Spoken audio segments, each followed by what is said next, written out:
Devant un parterre d'investisseurs, le président Bassirou Diomaye Faye explique le sens de sa mission ici. Pour un chef d'État qui projette un hub technologique, la Silicon Valley est un passage obligé. Ce qui symbolise aujourd'hui la liberté, c'est le progrès technologique que la Silicon Valley a offert au monde, à travers tout ce qui nous permet aujourd'hui de socialiser, de retrouver d'anciens amis, de discuter librement en ayant la certitude ou tout au moins la ferme confiance qu'on n'est pas épié dans ce qu'on est en train de faire. Et le progrès technologique va bien au-delà de là, parce que le numérique aujourd'hui a fini par impacter tous les aspects de la vie, de la santé, de l'agriculture, du transport, de la sécurité et de tous les services. Tout est donc dans le New Deal technologique, à travers ce projet décliné dans la vision 2050. Des opportunités sont à saisir par les géants technologiques basés ici, à San Francisco. Ce besoin de digitalisation énorme et de services numériques nous a fondé à croire avec toute la conviction qu'il faut que le Sénégal doit devenir un hub technologique en Afrique de l'Ouest. Voilà tout le sens du New Deal technologique que nous proposons. Pourquoi le Sénégal devrait-il être le hub technologique? Le Sénégal a une stabilité politique à revendiquer.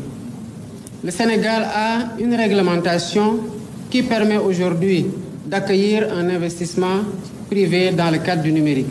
Dans les 25 prochaines années, ceux qui auront 25 ans seront déjà nés alors qu'on avait déjà découvert l'intelligence artificielle.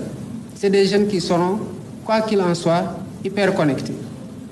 Ce grand marché a besoin d'être satisfait en termes de réponse à une infrastructure numérique solide qui puisse supporter l'évolution de la technologie, mais qui doit être associée à une formation solide en matière d'intelligence artificielle, en matière de cybersécurité et en toutes les matières qui peuvent permettre aux jeunes de profiter pleinement de toutes les potentialités que le numérique leur offre aujourd'hui.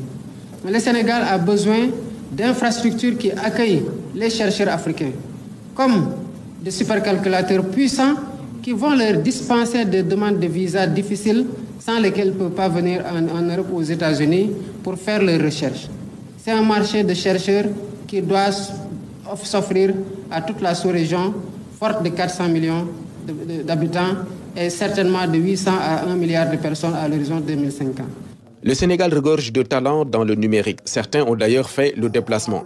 Le président de la République voit un pas vers une collaboration qu'il souhaite dans le cadre du New Deal technologique. Je voudrais inviter l'ensemble des investisseurs à identifier dans l'Assemblée les jeunes Sénégalais et ceux qui sont un peu plus anciens, qui ont fait leurs preuves dans le secteur du numérique et qui m'ont accompagné dans cette délégation-là, car je suis persuadé que le partenariat avec ces jeunes qui font de formidables résultats dans le secteur du numérique, malgré des moyens limités, va marcher. Le New Deal technologique ne marchera que lorsqu'on réussira à mettre ensemble ces jeunes avec les investisseurs qui sont ici et l'apport mutuel entre la recherche permanente et la mise à disposition de cette infrastructure numérique que nous entendons construire dans le cadre d'un grand hub digital permettra de réaliser des choses que, je l'espère, seront appréciables et seront utiles à l'humanité. Visiter le Sénégal, c'est peut-être un retour aux sources pour certains. L'invitation du chef de l'État met également l'accent sur d'autres potentialités touristiques du Sénégal qui peuvent motiver davantage les investisseurs américains.